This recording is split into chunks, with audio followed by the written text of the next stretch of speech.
Hey, I've been wanting to do a no brand makeup tutorial for a while, and when I tried to find the original one that inspired me, created by Mariah Leonard, I couldn't find it. I don't think she has any of her old makeup videos on YouTube anymore. And when I tried to search no brand makeup tutorial, nothing came up. Maybe I'm just not searching for it correctly or what, but I do think that there is merit in being able to focus more on the technique and the formula and just the style and the way that you apply your makeup, not so much on the specific brand or the newest release. And I wanted to play around with that today. I'm wearing like a light green sweater and I kind of have an eyeshadow look that I'd like to create to kind of go with it. And yeah, I'm not going to be showing you what brands I'm using. I'm just going to be focusing on like the formula itself. If you know of anyone who has done videos like this, please let me know and I'll put them in the description box. I would like to find more videos like this. I know they're out there, I just don't think I'm searching correctly. So if anything, it'll just be for me, but it's something that we can share with everybody else too. So I'm gonna start with my skincare. I did use a chemical exfoliant a little bit earlier today. I try to do that like once a week, once every 2 weeks. And I'm gonna zoom you in a little bit more so we can really look at the before and the after. To get my hair out of my way, I am going to put on a headband. And I'm going to take my rings off because I hate putting skincare on while I'm still wearing jewelry. First, I'm going to put on an eye cream. It's more like a gel. It's a little bit more watery. And I like this one because since it is more of a gel product, it's really lightweight. It doesn't feel heavy under makeup. But I also like that I can go like this and it feels cooling. It's like a nice little soothing thing that I do every morning and every night. And I used to always use a facial spray before putting on moisturizer so that my face was a little damp, but I've recently moved into using an essence instead. So I put a few drops between my hands and then I press that into my skin. And that essence has some hyaluronic acid in it. And so while my face is still a little bit damp, I take my moisturizer, which also has hyaluronic acid in it, and I apply it to my face.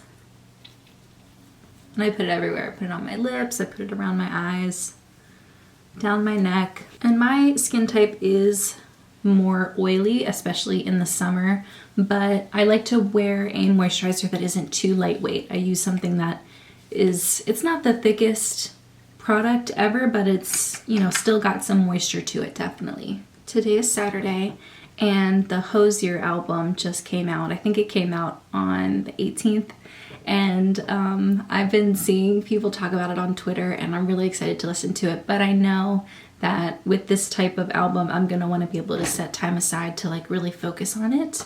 Some albums, some new releases, I can just kind of play in the background while I'm working on other things. But this one, I know I want to give my undivided attention, especially with the way Hozier is with his lyrics and everything. I know there's a lot of references to mythology and other things, so I'm really excited. Let me know what you think if you've listened to the album. I got to see Hozier perform at a festival, and it was amazing. It was like a bucket list thing. I didn't think I'd ever be able to see him perform, but I did, and it was amazing. I also want to put on some lip balm just to give my lips a chance to get softened a little bit. I am going to apply some primer, mainly on my T-zone. It is a mattifying primer and it has a little bit of a smoothing aspect to it, but it doesn't feel like silicone. Ooh, I got some in my hair. And whenever it dries down, it doesn't feel like anything on the skin. I don't really love primers that have a heavy feeling. And so I'll put this around my nose and my chin. And then I'll also put a little bit under my eyes as well, just to smooth that portion out as well.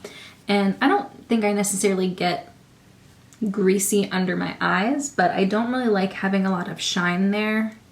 I think having a little bit more of a matte finish under my eyes helps them to look a little bit smoother, and maybe helps to minimize the shadows. And then before I put on any foundation, I am gonna put on some under eye color corrector. And I actually have been applying it with a brush lately and really liking it for that. I feel like the brush doesn't pick up as much and it softens the application. So it's sort of blending it as I apply. And I can always go in and add more, but like I'm not putting on too much. I should zoom in even more. So for my foundation, I did mix two different foundations. One of them is a little bit lighter and kind of thicker, like a CC cream. And then the other one that I mixed it in with is more liquidy, and it has a little bit more of an olive, deeper undertone, because I know it probably doesn't look like it on camera, but I actually do have a little bit of sun. I've been out in the sun this summer. I wore this combination yesterday, and I think throughout the day it looked a little bit darker than my neck and chest, so I am going to take a little bit of a white product and just add that just to lighten it up a tiny bit. And I like to mix it all around with my fingers so that it's nice and mixed well. And then I pretty much cover the entire back of my hand so that it's a really thin layer. And that way, whenever I apply it with my sponge, I can just pick up a tiny little bit and make sure I'm applying in really thin layers. When I apply foundation, my main concern is toning down redness and also helping my face to match my neck and chest and the rest of my body a little bit better. So I do like having a full face of foundation, but I like the layer to be really thin. I don't need to look like I have a ton of foundation on. I'm not the type of person who like just forgoes foundation altogether. Like I've evened out my complexion, but if you look up really close, it doesn't look like I have a really heavy layer on. I really hope I'm doing well at not showing the container, the product container, but if I slip up, I'll try to edit it out.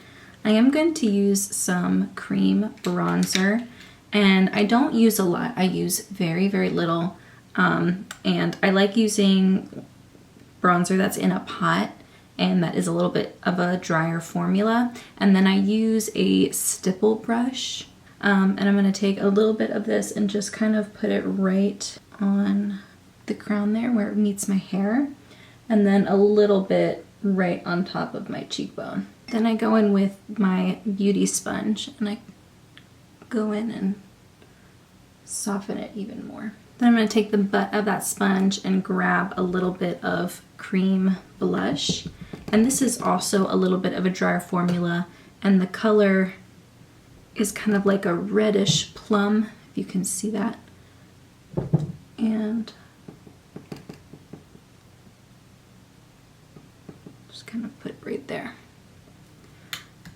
And then after I apply that, I take that part of my sponge that has the foundation on it and I go through and I soften that too.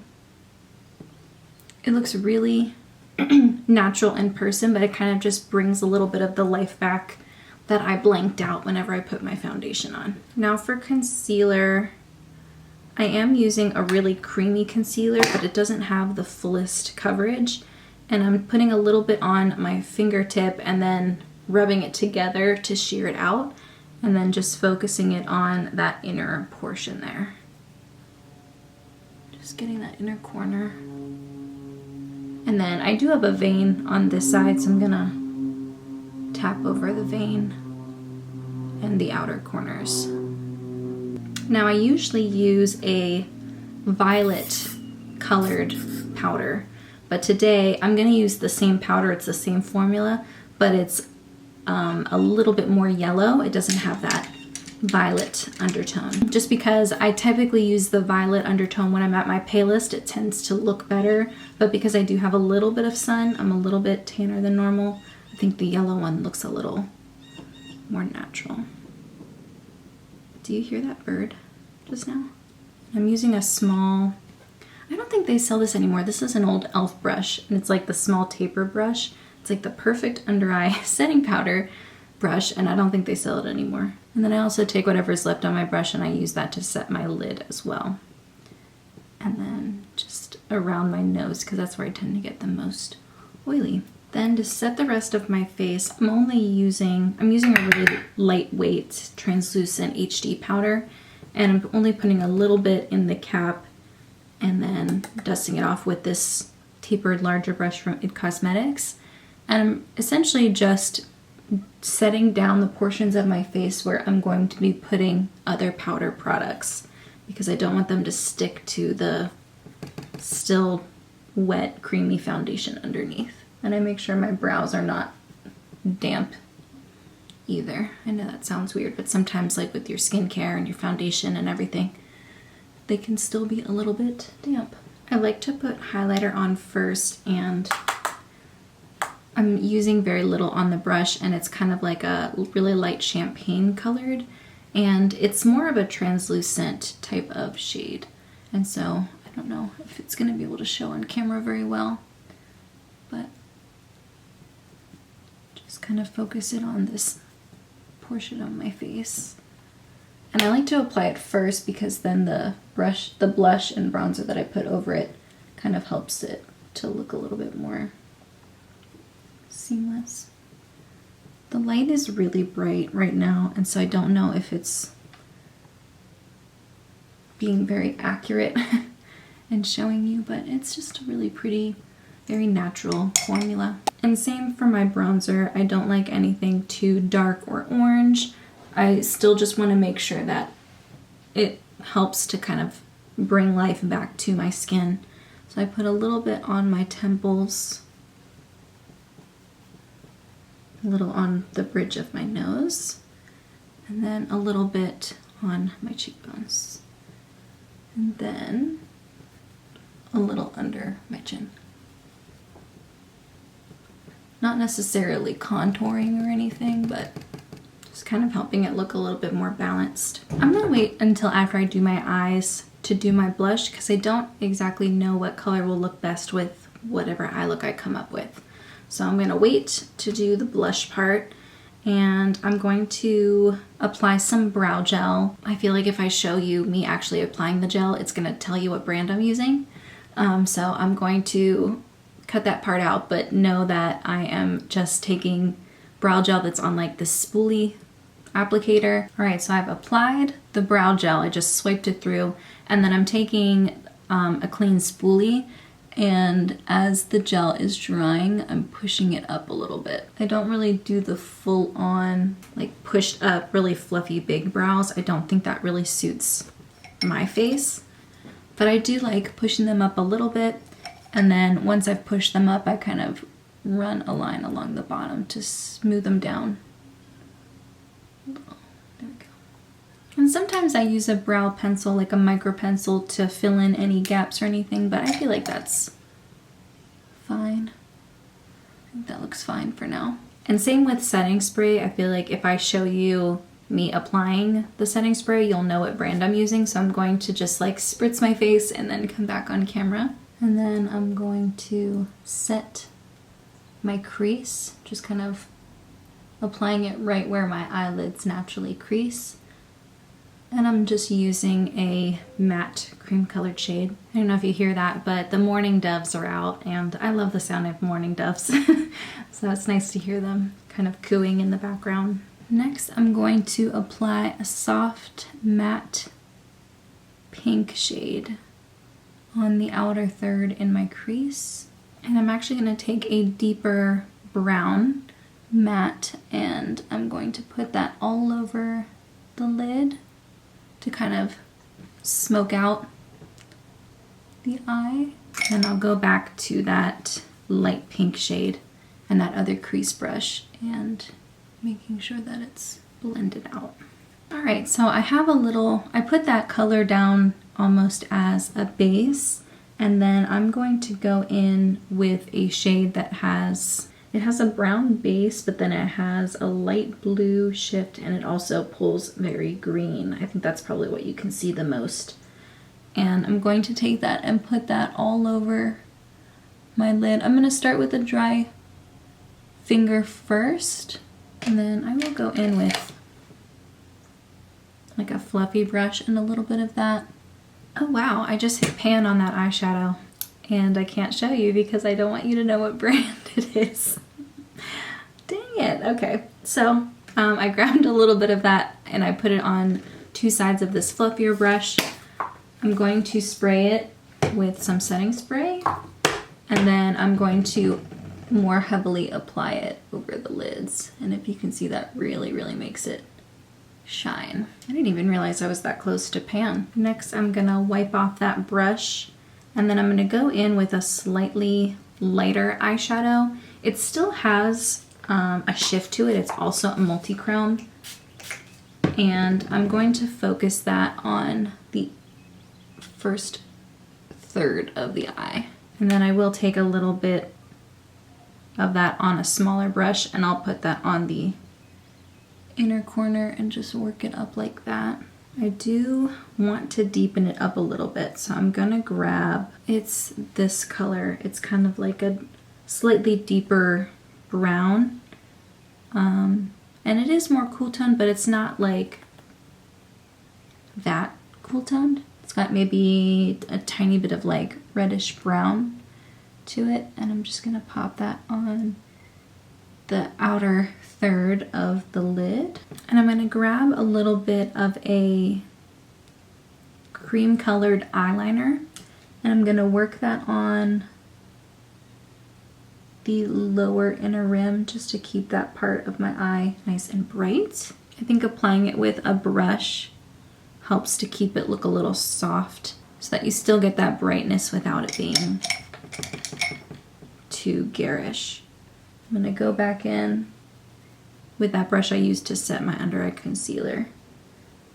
Just make sure that there's no fallout. I think I'm gonna go back in with that eyeshadow brush that I was using to deepen it up, and I'm actually gonna grab a teeny bit of a really, really dark green. I think that'll help. That'll look really nice and make it a little bit more interesting maybe. I'm gonna go in with the brown eyeshadow brush. I'm not adding anything to it, I'm just using it to help blend it out a little bit. Next, I'm gonna grab, well, first I'm gonna curl my lashes. Oh, I wanted to mention that I think I'm gonna try to do Goth-tember this year.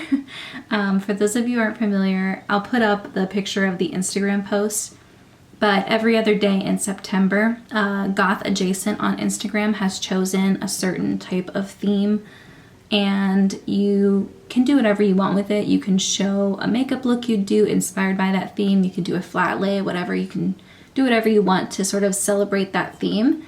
And so I think I'm gonna try to do it. I'm not goth, but I just think it'd be fun. I think it'd be a really fun way to kind of get creative and also get ready for spooky season. And some of them are kind of cool. Some of them are like, you know, day one is moth goth. I don't even know what that means, but it's like, that's kind of the fun in it because you can interpret that in a lot of different ways. So it's been fun to kind of like pour through my makeup and just some ideas on how to do each of those days. So get ready for Goth-tember. That's gonna be on my Instagram. Yeah, I'm just really excited for it. Even just like brainstorming for it has been really fun. And then I'm gonna take a dark brown creamy eyeliner and I'm gonna use that to line my eyes instead of a black. I've really been loving brown liner lately.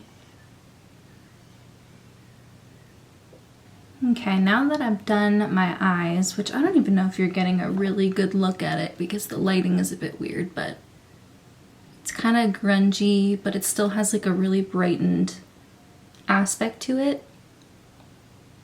I really like it. For my blush, I think I'm gonna keep it relatively neutral, but with a slight hint of peach, if you can see that color. I think keeping a little bit of peach looks nice with the greens, but I don't need it to be, I still want it to be like a little more pinky. And this has a satin finish, so it looks nice and glowy. For my lips, I'm going to apply a mauve lip liner. It's kind of got like a purpley undertone. I'm not gonna show myself applying it because then you'll know what brand I'm using, but I will show you what it looks like afterwards. So that's what the color looks like. It's a lip liner, but I used it pretty much to fill in my whole lips. And then I am gonna go in a little bit with that same translucent powder, just a little, because I get oily really fast. So I'm gonna take a little bit of it on my brush and just go back over my T-zone. I'm going to apply my mascara.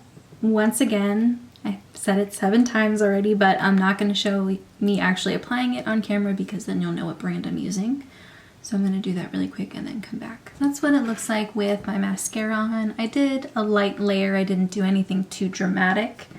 For lips, I don't know what I wanna wear. I don't want it to be this cool toned. I feel like everything else is like relatively warm, but I don't want to go too warm. Because part of me was thinking like a brown. You know what? I do have a lip product. Let me swatch it on my hand for you. It's sheer, and it has a little bit of a brown to it, but it's kind of like a reddish brown. I think that would look really nice. So I'm gonna apply that really quick. Yeah, that looks great. Great job, Tash. Great choice. So that is the finished look. It's really, really bright. The sun is like right in my face right now. I like how like bright and sparkly the eyes are without being over the top. I really like it. So of course, if you want to know what I'm wearing anywhere, you are more than welcome to ask in the comments and I will answer. I'm not gonna gatekeep products. I kind of just didn't want that to be the main focus of the video. And it was fun because I didn't have like a set type, I didn't have set products that I was going to use. I knew what kind of look I wanted to go for, and then I really had to think as I was going, what is going to complement that? What is going to help me reach that look I wanted all along? So this was a fun way to change it up. I hope you enjoyed watching. Anyway, that's everything I had for today. Thank you so much for joining me. I hope you have a wonderful rest of your day, and I'll see you in my next video. Bye!